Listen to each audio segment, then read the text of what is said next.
biji maning nggih. Lumayan. Oli telu kegil. Mumula kawonge. Nanti kodok. Balakna bojo kan tuku nang Telungrit nang 1.000. Lumayan nggih. Kodok, digoreng. Ki nang tuku nang 15.000, 20 selawe. Kan 1.000 dewek kok.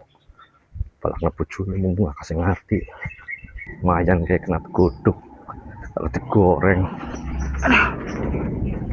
Pak, oli gedang sing ndi kowe, Pak? Ngono. Oli tuku. Orang andel masa tuku nggawe dilatih gawe. Bakule mau nyeluk dipotongi. Orang andel kan nang kono ana gedang oli budhe tuku. tarmi kowe.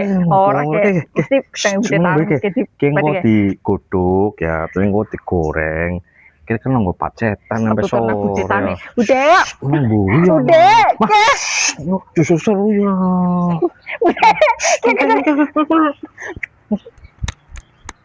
Iya, udah digudangnya dipedi, tapi lumayan kena digoreng. Ana gemburan anak apeng konangan.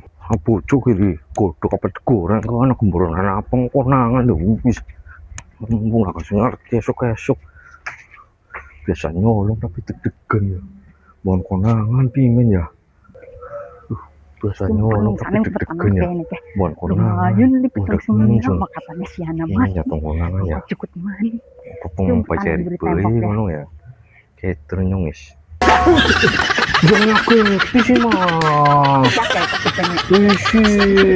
Aku ngaget stok mungkin itu sih mang nduk stok jandunge pan copot nyok. Pangdeng copot anak jantung pisang iki. Lu nyok jandunge pisang ora denyut to.